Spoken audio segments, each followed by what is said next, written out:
ಮಾಡಿದ್ದಾರೆ, ನನಗೆ ಇಲ್ದಿರೋದು ತೊಂದರೆಗಳು ಕೊಟ್ಟಿದ್ದಾರೆ. ಆದರೆ ನಾನು ಟ್ಯಾಕ್ಸ್ ಕಟ್ಟಿರೋ ದುಡ್ಡಿಗೆ ಒಂದು ಟೈಮ್ ಟ್ಯಾಕ್ಸ್ ಕೊಡೋಕ್ಕೆ ಅವ್ರಿಗೆ, ಟ್ಯಾಕ್ಸ್ ಕಟ್ಟಿಸ್ಕೊಳ್ಳೋಕ್ಕೆ ಅವ್ರಿಗೆ ಇದು ಇದೆ, ಪವರ್ ಇದೆ. ಸೆಕೆಂಡ್ ಟೈಮ್ ಅದೇ ಟ್ಯಾಕ್ಸ್ ಕಟ್ಟಿರೋ ದುಡ್ಡಿಗೆ ಸೆಕೆಂಡ್ ಟೈಮ್ ಟ್ಯಾಕ್ಸ್ ಕಟ್ಟಿ ಅಂತಾರಲ್ಲ, ಇದಕ್ಕೆ ಹೆಂಗೆ, ಯಾರು ಕೇಳಬೇಕು ನ್ಯಾಯ ಇದು? ಎರಡನೇ ಸಲ ತಗೊಳಕ್ಕಾಗತ್ತಾ? ಒಂದು ಸಲ ಟ್ಯಾಕ್ಸ್ ಕಟ್ಟಿದಾರಲ್ಲ, 111 ಕೋಟಿಗೆ ನಾನು ಟ್ಯಾಕ್ಸ್ ಕಟ್ಟಿರೋ ದುಡ್ಡು, ಆದ್ದರಿಂದ ನಾನು ಚಾರಿಟಿಗೆ ಕೊಟ್ಟಿದ್ದೀನಿ. ಚಾರಿಟಿಗೆ ಕೊಟ್ಟು ಮಕ್ಕಳಿಗೆ, ಬಡವ್ರ ಮಕ್ಕಳಿಗೆ ಇದಕ್ಕೆಲ್ಲ ನಾನು ಆ ದುಡ್ಡನ್ನ ಯೂಸ್ ಮಾಡಿದ್ದೀನಿ. ಮನೆಗಳು 300 ಮನೆ ಕಟ್ಕೊಟ್ಟಿದ್ದೀನಿ. 2 ಲಕ್ಷ ಮಕ್ಕಳಿಗೆ ಸ್ಕಾಲರ್ಶಿಪ್ ಕೊಟ್ಟಿದ್ದೀನಿ, ಅದು ವೈಟಲ್ಲಿ ಚೆಕ್ಕಲ್ಲಿ ಕೊಟ್ಟಿದ್ದೀನಿ. ಕೊಟ್ಟಿದ್ಮೇಲೆ ನನಗೆ ಈ ಥರ ತೊಂದರೆಗಳು ಬಂದಿದೆ.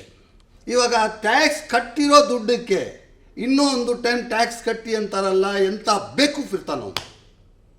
ಯಾರು ಆ ರೀತಿ ಮಾಡ್ತಿದ್ದೆ? ಇವಾಗ ನನ್ನ ಹತ್ರ ನೋಟಿಸ್ ಬಂದಿದೆ. ಇದು ಇಂಥ ಚಿಕ್ಕ ಸಮಯದಲ್ಲಿ ಟೈಮ್ ಕಡಿಮೆ ಇದೆ, ಇದರಲ್ಲಿ ನೀವು ನನ್ನ ಹತ್ರ ಎಮರ್ಜೆನ್ಸಿ ಪಾಯಿಂಟ್ ಹೇಳಿ, ಪಾಯಿಂಟ್ ಟು ಪಾಯಿಂಟ್ ಹೇಳಿ. ಈಗ ರಾಯ್ ಇನ್ಸಿಡೆಂಟ್ಗೂ ನಿಮ್ಗೆ ಯಾವ ರೀತಿ ಅವರು ನಿಮಗೂ ಅದೇ ರೀತಿಯಾಗಿ ಅಂದರೆ ಈಗ ರಾಯ್ ಅವರು ಸಾವಿಗೆ ಕಾರಣ ಇನ್ಕಮ್ ಟ್ಯಾಕ್ಸ್ ಆಫೀಸರ್ಸ್ ಅಂತ ನೀವು ಹೇಳ್ತಿದ್ದೀರಾ? ಎಸ್ ಸಿದ್ಧಾರ್ಥ್, ಡಾಕ್ಟರ್ ಸಿದ್ಧಾರ್ಥ್ ಅವ್ರಿಗೆ ಸಾಯಕ್ಕೆ ಕಾರಣ ಇನ್ಕಮ್ ಟ್ಯಾಕ್ಸ್ ಆಫೀಸರ್ಗಳು. ಮತ್ತು ಡಾಕ್ಟರ್ ರಾಯ್ ಸತ್ತಿರೋ ಕಾರಣ ಇನ್ಕಮ್ ಟ್ಯಾಕ್ಸ್ನವರು. ನಾಳೆ ನಾನು ಸತ್ರೇನು ಅದಕ್ಕೆ ಕಾರಣ ಇನ್ಕಮ್ ಟ್ಯಾಕ್ಸ್ನವರೇ. ನನಗೂ ಇದು ಮೂರನೇ ಇದು. ನಾನು ಒಂದು ದಿವಸ ಸತ್ತರೆ ನನಗೆ ಯಾರಿಲ್ಲ, ನನಗೆ ಯಾರ್ಯಾರು ನೋಟಿಸ್ ಕೊಟ್ಟು ನನಗೆ ಹಿಂಸೆ ಕೊಟ್ಟಿದ್ದಾರೆ, ಯಾರ್ಯಾರು ನನಗೆ ಟಾರ್ಚರ್ ಮಾಡ್ತಾ ಇದ್ದಾರೆ, ಅವ್ರ ಬಗ್ಗೆ ನಾನು ಸೂಸೈಡ್ ನೋಟ್ ಬರದೇ ಸಾಯ್ತೀನಿ. ಇದು ಸತ್ಯ. ನಾನೇನು ಗಾಳಿಯಲ್ಲಿ ಮಾತಾಡೋ ಮನುಷ್ಯ ಅಲ್ಲ, ಏನಿದ್ರು ಯಾವನಿಗೂ ಎದುರಿಸೋವನು ಅಲ್ಲ. ಇವಾಗ ನಾನು ನಿಮಗೆ ಸ್ಟೇಟ್ಮೆಂಟ್ ಕೊಟ್ಟಿದ್ದೀನಿ. ನಾಳೆ ನನಗೆ ನೋಟಿಸ್ ಬಂದರೆ, ನಾಳೆ ನೋಟಿಸ್ ಬಂದು ನನಗೆ ಏನಾದರೂ ತೊಂದರೆಗಳು ಕೊಟ್ಟರೆ ಅವ್ರ ಮೇಲೆ ಸೂಸೈಡ್ ನೋಟ್ ಬರೆದ್ಬಿಟ್ಟೆ ಸಾಯ್ತೀನಿ. ಇದು ಭಾಳ ಜಾಸ್ತಿ ಆಗೋಯ್ತು.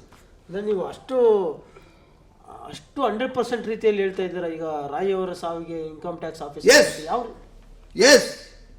ಏನವರು ಪೊಲೀಸ್ ಡಿಪಾರ್ಟ್ಮೆಂಟು ಆದರೆ ಎನ್ಕ್ವೈರಿ ಇದ್ರೂ ಅದಕ್ಕೆ ಸುಧಾರಿಸ್ಕೋಬೋದು, ಅದಕ್ಕೆ ರಿಪ್ಲೈ ಕೊಡ್ಬೋದು.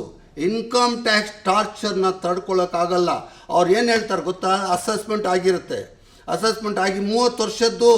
ಇವಾಗ 30 ವರ್ಷದಿಂದ ಏನು ಮಾಡಿದ್ಯಾ, ನಿನ್ನ ಸೋರ್ಸ್ ಆಫ್ ಇನ್ಕಮ್ ಏನು ಅಂತ ಕೇಳ್ತಾರೆ. ಆದರೆ ಇಷ್ಟಕ್ಕೆ ಮುಂದೆ ಬಂದಿರೋರೆಲ್ಲ ನಮಗೆ ಅಸೆಸ್ಮೆಂಟ್ ಮಾಡಿಕೊಡೋದ್ರಲ್ಲ ಕಳ್ಳರು.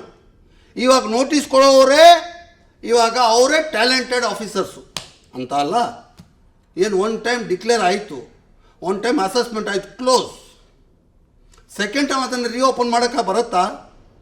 ರೀಓಪನ್ ಮಾಡಿ 30 ವರ್ಷದ್ದು ಸೋರ್ಸ್ ಆಫ್ ಇನ್ಕಮ್ ಕೇಳ್ತಾರಲ್ಲ, ಬ್ಯಾಲೆನ್ಸ್ ಶೀಟ್ ಕೊಡು, ಬ್ಯಾಂಕ್ ಸ್ಟೇಟ್ಮೆಂಟ್ ಕೊಡು, ನಿನ್ನ ಹತ್ರ ಪ್ರಾಪರ್ಟಿ ಲಿಸ್ಟ್ ಕೊಡು,